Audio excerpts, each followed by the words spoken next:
Desde las brillantes plazas de Madrid hasta las polvorientas y embarradas calles de aquel pequeño y olvidado pueblo.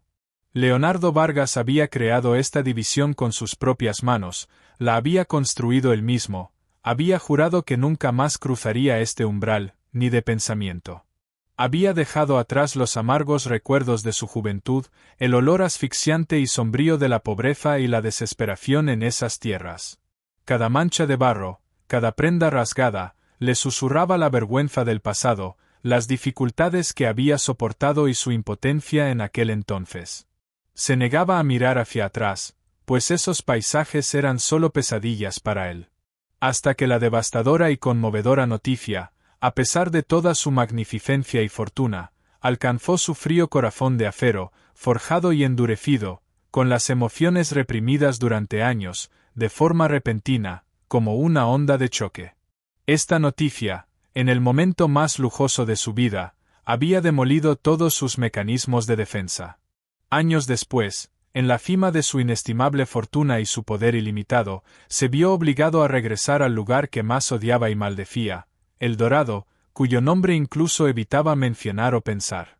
Pues la cruel e inesperada ironía del destino lo llamaba de vuelta a su tierra natal, a su oscuro pasado del que había huido, de forma totalmente expuesta. Pero este regreso no solo cambiaría su vida individual, su alma endurecida, su perspectiva centrada en el dinero, sino el destino de todo un pueblo, la pobreza y la desesperación que perduraban por generaciones, los gritos silenciosos, para siempre y de raíz.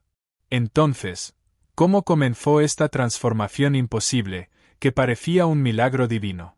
¿Qué mano invisible confrontó a un hombre tan endurecido con su pasado de una manera tan impactante y lo convirtió en un héroe que él mismo no esperaba ser? Leonardo había crecido en la pobreza, asfixiado, en el árido y estéril círculo de El Dorado. Todos los días se abrasaba bajo el sol en los campos, sus manos se endurecían al recoger las hojas de tabaco, su espalda dolía, pero sus ojos siempre miraban al horizonte, buscando la esperanza de escapar de este destino, de una vida de prosperidad, de las luces brillantes de Madrid. La desesperación y las imposibilidades que se cernían sobre el pueblo, la resignación de todos a su alrededor, paradójicamente, avivaron su ambición, su inmenso deseo de aferrarse a la vida y tener éxito. En un lugar donde todos aceptaban su destino, él eligió rebelarse, había deseado más, mucho más de la vida. Esa fría y ventosa noche de invierno en que cumplió 18 años, con solo unas pocas prendas gastadas en su maleta y sus últimas monedas en el bolsillo, en busca de una vida mejor, huyó a Madrid sin mirar nada, ningún recuerdo, ninguna persona, como si se arrancara las raíces de la tierra. En ese momento, El Dorado no era solo una ubicación geográfica para él, sino una maldición de la que debía escapar, una pesadilla que debía olvidar. Había partido para no volver jamás, incluso había jurado borrar la existencia de ese pueblo de su mente. En el cruel y competitivo mundo empresarial de Madrid, Leonardo se hizo un lugar con uñas y dientes. Al principio, hizo todo tipo de trabajos duros y mal pagados, desde la limpieza hasta la mensajería, lavaplatos hasta obrero de la construcción, vigilante nocturno. Intentó ser el mejor en cada trabajo, aprovechó cada oportunidad, forzó cada puerta. Noches sin dormir, reuniones interminables, acuerdos astutos, inversiones de alto riesgo. Sin dudarlo, superó cada obstáculo, convirtió cada dificultad en una oportunidad de aprendizaje y en poco tiempo se convirtió en uno de los empresarios más ricos, influyentes y reconocidos del país. Su nombre aparecía en los titulares de las páginas de economía de los periódicos, en las portadas de las revistas, en la cima del mundo de los negocios, en los pasillos de Wall Street, era mencionado con respeto. Tenía villas, yates, jets privados, coches de colección.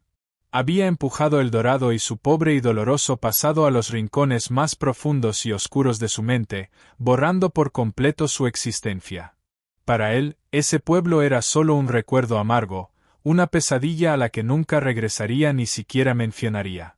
Había construido gruesas e inquebrantables paredes entre él y su pasado, había creado para sí mismo una identidad completamente nueva y brillante. Sin embargo, una tarde, mientras estaba sentado en su brillante oficina de cristal, en el edificio más alto de la ciudad en Madrid, revisando fríamente los detalles de un nuevo acuerdo internacional de miles de millones de dólares, una notificación de noticias común en su teléfono. Derribó todas esas paredes y volvió a traer el nombre de ese pueblo olvidado a su vida. El titular: Gran inundación en El Dorado. El pueblo bajo el agua, se clavó en su corazón como un cuchillo, con un dolor frío que le llevó hasta los huesos. Una severa e inesperada inundación estaba a punto de borrar El Dorado del mapa, de la mente de la gente. Los canales de noticias burbujeaban con las últimas noticias, los sitios web estaban llenos de imágenes aterradoras, con los cuadros más dolorosos del drama humano. Los puentes se habían derrumbado, las escuelas y las casas estaban bajo el agua, las tierras de cultivo se habían convertido en un enorme mar de barro, los animales habían muerto, la gente había perdido todo, quedándose sin comida y a la intemperie. La primera reacción de Leonardo fue de una ira y una indiferencia habituales. ¿Qué me importa? Dejé ese pueblo hace años. Para mí, ya no existe. Llevé aquí con mis propias uñas, su destino no me concierne, dijo en voz alta, quizás tratando de silenciar el creciente susurro de su propia conciencia, quizás los fantasmas del pasado. Pero algo dentro de él lo inquietaba. Más allá de todos los pensamientos lógicos, de todos los cálculos comerciales que conocía, sentía un vacío inexplicable, un peso creciente en su corazón, un dolor insoportable. Era un sentimiento que el dinero no podía comprar, que la lógica no podía explicar.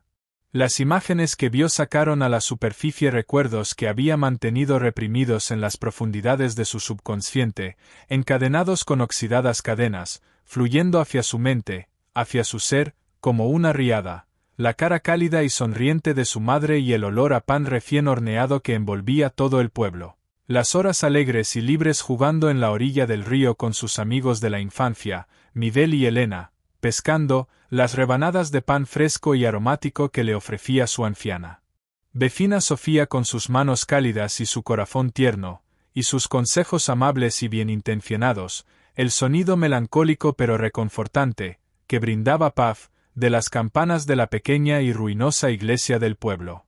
Sintió un dolor indescriptible e insoportable en el corazón. Por mucho que lo negara, ese pueblo seguía siendo parte de él, corría por sus venas. Él era El Dorado. Su riqueza, su vida de lujo, no habían podido romper este vínculo humano y arraigado, no podían romperlo. Las cadenas de su conciencia se habían roto, las paredes entre él y su pasado se habían derrumbado. De sus ojos, cayeron unas pocas lágrimas que no había derramado en años, que parecían haberse secado, cayendo sobre el cuello de su traje valorado en diamantes. Y ese día, con su impecable y caro traje de lujo, pisó los caminos embarrados y en ruinas, a regañadientes pero sin poder evitarlo. Su Mercedes avanzaba con dificultad por los senderos llenos de lodo del pueblo, con cada giro de rueda el tiempo parecía retroceder, llevándolo de vuelta al momento exacto del que había huido, a los días más crueles de su infancia, a esas tierras donde reinaban la pobreza y la desesperación. El cartel El Dorado a la entrada del pueblo, oxidado y torcido, parecía una manifestación del destino. El Dorado estaba literalmente en ruinas. Los escombros de las casas destruidas, las pertenencias arrastradas por la inundación, los enormes lagos de barro que habían tragado los campos, los ojos de la gente llenos de desesperación, mirando impotentes, tratando de aferrarse a la vida. Todos, entre los escombros, no sabían qué hacer, por dónde empezar, cómo encontrar su próxima comida. La anciana Sofía, con sus manos temblorosas y arrugadas, intentaba rescatar su viejo y gastado álbum de fotos del barro, todos los recuerdos de su vida, cuando sus ojos cansados y tristes se encontraron de repente con esa silueta familiar, pero a la vez tan extraña, que se acercaba. Una pausa momentánea, y luego su corazón se aceleró, se le cortó la respiración. Sus ojos se abrieron de par en par. Sofía se dio cuenta de que ese niño flaco, pero con ojos que brillaban con ambición, que recordaba de hace años, se había convertido en el hombre autoritario, decidido y elegantemente vestido que tenía delante. En sus ojos había tanto asombro como un tenue, pero profundo destello de reconocimiento. Tragó saliva, no pudo pronunciar una palabra, solo pudo mirar. Leonardo, por su parte, se enfrentaba a un cruel reflejo de su pasado, a su propia conciencia, al fantasma de la infancia del que había huido durante años, mirándolo a los ojos. El cansancio profundo y la pérdida en el rostro arrugado de Sofía lo afectaron profundamente, desde un lugar que nunca esperó. Era como si su propio pasado cobrara vida en los ojos de aquella mujer, como un espejo que lo reflejaba. Sintió la insignificancia de su riqueza, de su poder, de todo ese dinero y prestigio en ese momento con total claridad, con todo su dolor. Una tormenta se desató en su alma. En ese instante, algo mucho más poderoso, mucho más humano, una llamada casi divina, comenzó a resonar en la mente de Leonardo, no solo pérdidas comerciales o una nueva oportunidad de inversión, la humanidad. Vio la profunda desesperación en el rostro de don Esteban, el líder del pueblo, mientras señalaba la escuela destruida, los lloros de los niños en las calles embarradas, los lamentos desesperados de las madres, el agotamiento de los ancianos, esas miradas vacías en los ojos de todos. El hielo dentro de él se estaba derritiendo, su corazón, congelado durante años, que había olvidado cómo sentir, comenzaba a latir de nuevo. Fue en ese instante que la gran decisión que había dicho, no iba a hacer esto. Nunca me iba a involucrar en esto. No es mi responsabilidad. Que soporten su propio destino, comenzó a tomar forma en su corazón como una tormenta, remodelando toda su vida, todas sus creencias, todos sus valores. El viejo Leonardo había muerto, y en su lugar había llegado un hombre completamente diferente, más humano, con más conciencia.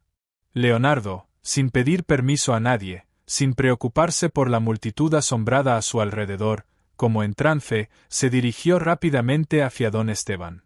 Se arrodilló sobre la tierra sucia y embarrada, sin importarle que las rodillas de su caro pantalón se ensuciaran, sin pensarlo, tomó un fragmento de ladrillo arrastrado por la riada en su mano, como si hubiera encontrado una parte perdida de su alma, un recuerdo.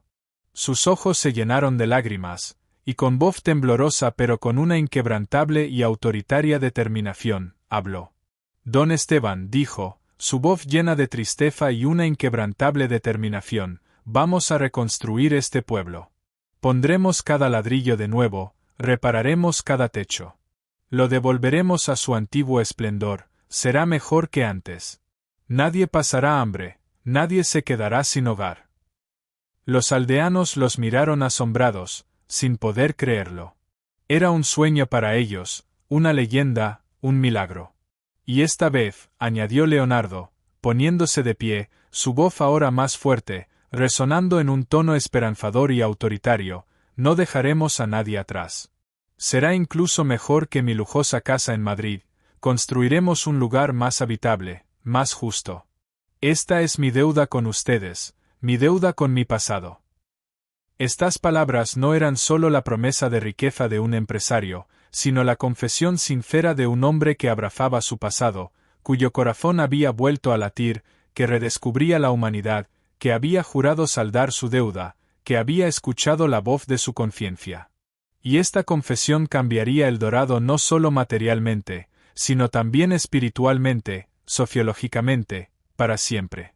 Ese día, El Dorado dejó de ser solo un pueblo y se convirtió en un símbolo de esperanza, solidaridad, renacimiento y el más hermoso ejemplo de humanidad. El regreso de Leonardo Vargas demostró al mundo entero que la verdadera riqueza no reside en las cuentas bancarias, sino en los corazones, y que nunca es tarde para sanar las heridas del pasado.